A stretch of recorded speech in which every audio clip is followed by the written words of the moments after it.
Assalamualaikum warahmatullahi wabarakatuh. A'udzubillahi minasyaitonirrajim. Bismillahirrahmanirrahim. Alhamdulillahirabbil alamin.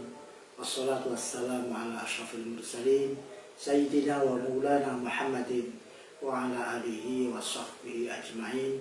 Amma ba'du. Saudara-saudara kaum muslimin, shaimin, shaimat yang berbahagia dan semoga senantiasa dirahmati oleh Allah. Mari kita panjatkan puji syukur dengan mengucap Alhamdulillahirabbil alamin atas semua karunia yang telah melimpah pada kita dan keluarga. Mudah-mudahan kita diberikan usia panjang yang barokah, diberikan keberuntungan dunia dan akhirat, dan selalu dicukupi dengan rezeki yang halal dan barokah, serta menjadi orang-orang atau hamba-hamba Allah yang aman, damai, sejahtera dunia dan akhirat. Shalawat dan salam mana kita haturkan kehadirat Rasulullah Shallallahu Alaihi Wasallam, para keluarga, sahabat dan tabiin, dengan harapan semoga Allah Subhanahu Wa Taala berkenan menjadikan Rasulullah Shallallahu Alaihi Wasallam sebagai syafaat kita semuanya kelak di hari kiamat. Amin ya rabbal alamin. Mengawali perbincangan kita pada bulan Ramadan ini, ada sebuah hadis yang menarik. Rasulullah bersabda, "Man fariha bi dukhuli Ramadan, haramallahu jasadahu 'ala niran." Barang siapa yang berbahagia dengan hadirnya bulan Ramadan, maka Allah akan mengharamkan jasadnya untuk tersentuh api neraka. Saya kira hadis ini merupakan apresiasi kepada siapapun yang mampu memaknai betapa agungnya dan mulianya bulan Ramadan yang disyariatkan kepada kita. Ada banyak tanda yang menandai, banyak tanda atau sesuatu yang menandai betapa bulan Ramadan ini luar biasa agungnya. Yang pertama adalah bulan Ramadan sebagai tempat turunnya Al-Quran, bahkan kitab-kitab sebelum Al-Quran. Ramadan juga dijadikan wajibnya berpuasa atas seluruh umat manusia, utamanya umat Nabi Muhammad Sallallahu Alaihi Wasallam.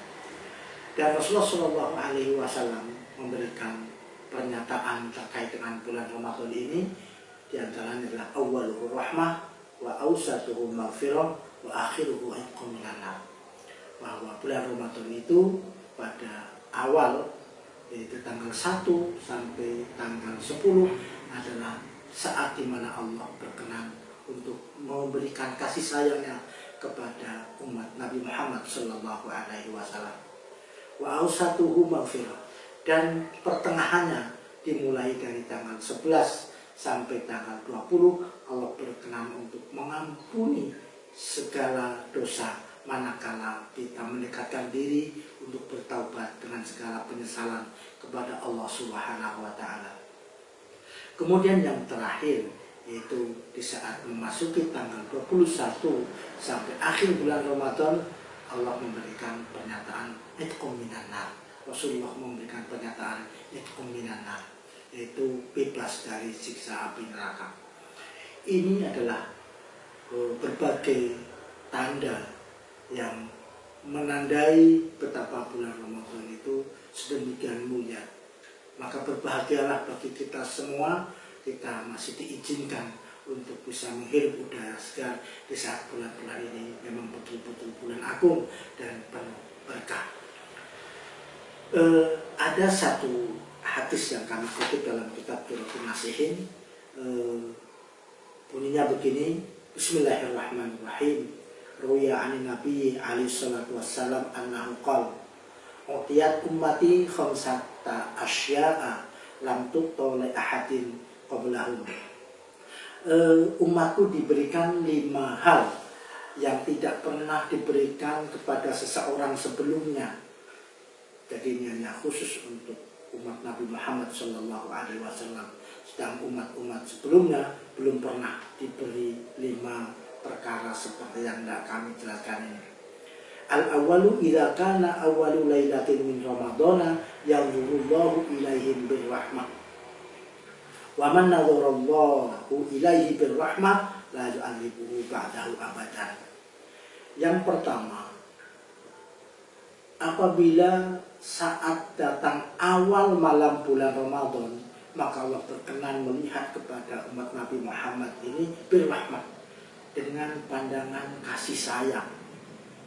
Makanya kemudian wa man nazarallahu ilahi birrahmah, barang siapa ketika Allah itu melihat dengan dengan kasih sayangnya, la yu'adhibu ba'dahu abadan, maka dia tidak akan mendapatkan siksa selamanya. Mudah-mudahan ini juga termasuk penderitaan di dunia, penderitaan di alam kubur, penderitaan di akhirat, termasuk kita selamat untuk tidak mendapati siksa api neraka. Kemudian wasani ya'murullahu ta'ala al-malaikata bil istighfari lahum. Yang kedua, Allah memerintahkan kepada malaikat untuk beristighfar kepada umat Nabi Muhammad SAW. Kita tahu bahwa doa-doa malaikat itu sangat didengar, sangat dikabulkan oleh Allah Subhanahu wa Ta'ala. Dan Allah perintahkan kepada malaikat untuk memohonkan ampun kepada umat Nabi Muhammad SAW di bulan Ramadan ini. Maka agar kiranya bisa gayung sambut, kita memohon ampun kepada Allah, dan berbarengan pada saat yang sama malaikat pun memohonkan ampun, maka sebuah niscaya bahwa dosa-dosa kita ini akan lebur dengan rahmat Allah Subhanahu wa Ta'ala. Maka akan menjadi sesuatu yang merugi bagi kita semua di saat ada tawaran dari Allah Subhanahu wa Ta'ala, terus kita tidak tidak melaksanakan, bahkan mengabaikan sama sekali. Na'udzubillahi min dzalik. Kemudian wasadisu anna raihata famis shaimi atyabu indallah min rihil miski. Yang ketiga, sesungguhnya bau mulut orang yang berpuasa di sisi Allah itu jauh lebih harum dari sekedar minyak-minyak parfum. Ini pernyataan yang menggambarkan betapa dahsyat cinta Allah Subhanahu wa Ta'ala kepada orang-orang yang berpuasa, utamanya puasa bulan Ramadan. Sedemikian dapat kita lihat secara fakta betapa bau busuknya orang berpuasa, tetapi Allah Subhanahu wa Ta'ala tidak. Orang yang berpuasa bau mulutnya sebegitu harum, melebihi parfum-parfum yang ada ini. Ini bagian dari begitu cinta yang mendalam dari Allah Subhanahu wa Ta'ala bagi siapapun yang melaksanakan puasa di bulan Ramadan. Kemudian warabi'u yaqulullahu ta'ala lil jannati ittakhidhi zinataki wa yaqulu tuba li ibadil mu'minin hum awliyai. Yang keempat, Allah berfirman kepada surga, ambillah perhiasanmu surga. Maka Allah berfirman, beruntunglah bagi hamba-hambaku yang beriman dan mereka adalah kekasih-kekasihku. Dan ini lagi-lagi diperlukan bagi orang-orang yang berpuasa di bulan Ramadan. Orang-orang yang berpuasa Ramadan itu sudah disediakan surga dengan segala perhiasannya kelak di akhirat, dan peruntukannya untuk para kekasih Allah. Siapa kekasih Allah itu? Mereka orang-orang yang bersusah payah untuk mengendalikan diri untuk tidak makan dan minum, tetapi juga mengekang diri untuk nafsu tidak terjerembab dalam perbuatan-perbuatan yang mendurhakai Allah Subhanahu wa Ta'ala. Dan yang terakhir, wal khamisu yaghfirullahu ta'ala lahum jami'ah, dan Allah akan mengampuni semua orang-orang yang menjunjung tinggi keagungan bulan Ramadan itu dengan seluruh pengampunan dosa yang dimilikinya. Walhasil, siapapun yang sungguh-sungguh memanfaatkan keagungan bulan Ramadan dengan berbagai aktivitas-aktivitas yang bermuara mendapatkan rahmat dan ridho Allah Subhanahu wa Ta'ala, maka jaminan ada dia mendapatkan persoalan neraka atau terbebas dari siksa api neraka. Mudah-mudahan ini bisa dicermati untuk kita semuanya, bisa kita hayati bersama-sama hingga kita menjadi bagian tak terpisahkan adalah hamba-hamba Allah yang mengisi bulan Ramadan dengan berbagai kebaikan dan kemuliaan. Mudah-mudahan bermanfaat. Wallahul muwaffiq ila aqwamit thoriq. Wassalamualaikum warahmatullahi wabarakatuh.